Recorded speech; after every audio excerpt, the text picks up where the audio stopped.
Hey y'all, how you doing? I hope you're doing well. Welcome back to another video. Today we're going to be talking about musical experimentation and how you as an artist can experiment with your music effectively. Now for those who are unaware, musical experimentation is basically just trying other genres of music that you usually would not do.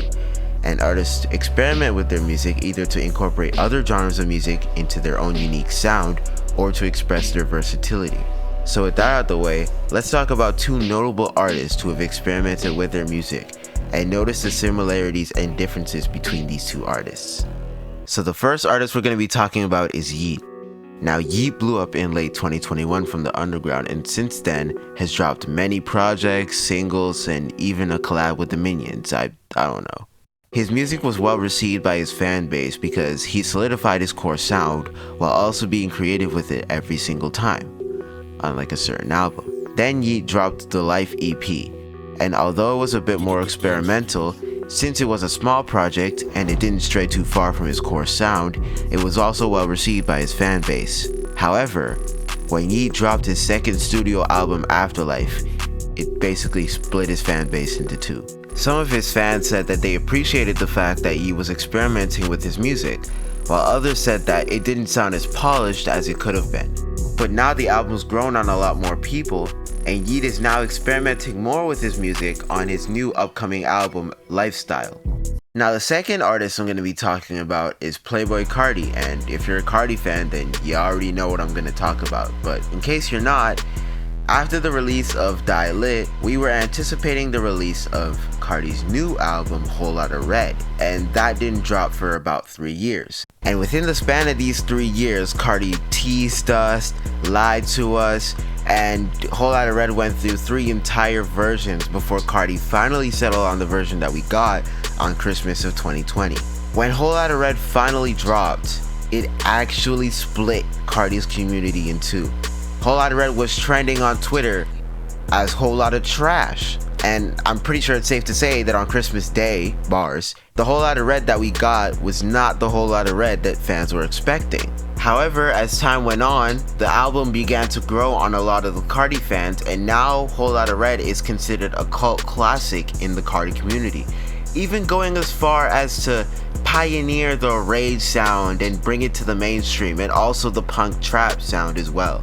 So after analyzing these two artists and how they experimented with their music, the similarity you can pick apart is that their fan base wasn't really messing with their experimentation at first, but over time they grew to like it, and now they consider those respective projects as their best bodies of work. But anyway, enough about these big mainstream artists. Let's talk about you. How can you as an underground artist experiment with your music? Here are 4 simple steps that you can follow. Step 1 is to solidify your sound and your fan base. Now, before you even think about experimenting with your music, you have to have music, and good music at that. So work on solidifying your sound, work on creating within a genre that you feel comfortable with, and also work on solidifying your core fan base, those diehard fans that you know is gonna mess with whatever music that you make. Now step 2 is an analogy, and it's one that I like to call polishing your shoes. Now imagine you have some nice clean dress shoes, you know what I'm saying?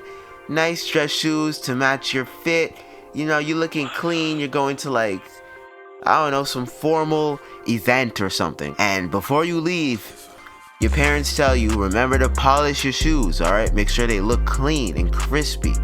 And you know, you go to polish your shoes, but to be honest, you kind of half-ass it, and you end up going to the event anyways. Now, once you make it to the event, people there are gonna not really notice your shoes. They're just gonna say, oh, you look good, you know, you're clean. But people who end up looking at your shoes are gonna see that, yeah, your shoes don't look quite as clean or polished as they should.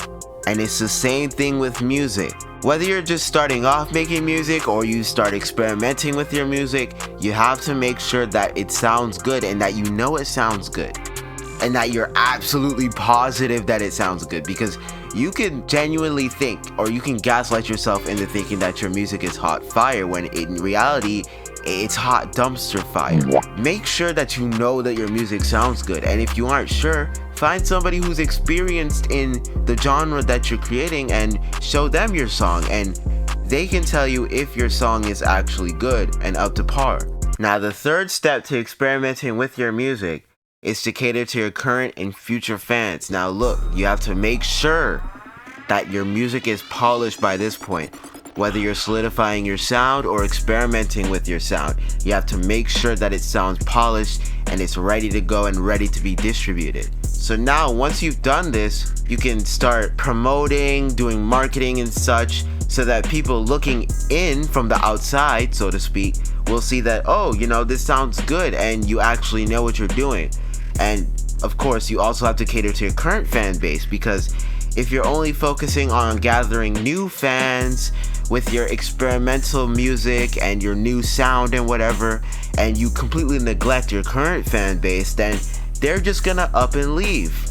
And those are your day ones, those are your diehard fans. So if they up and leave, then that's bad news for you.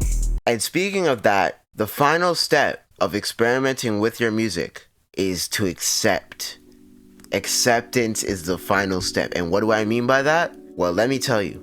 I can assure you that once you start experimenting with your music, you're going to lose the respect of some of your fans, or you're just gonna lose some of your fans entirely. So what does this mean? And what can you do about it?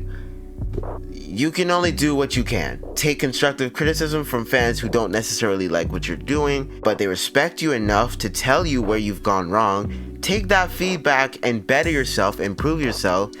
Ignore the hate from people who are hating for absolutely no reason, just because it's not what they're used to, and move on.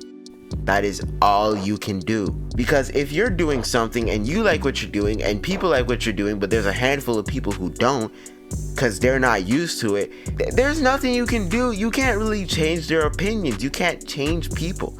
You can really only change yourself. So focus on changing yourself, because that's really what you're trying to do with experimenting with music in the first place. But anyways, that's all for me. Thank you so much for watching. If you enjoyed, make sure to like and subscribe. Comment down below what topics I should do next. And as always, I'm wneup and I'm out. Peace.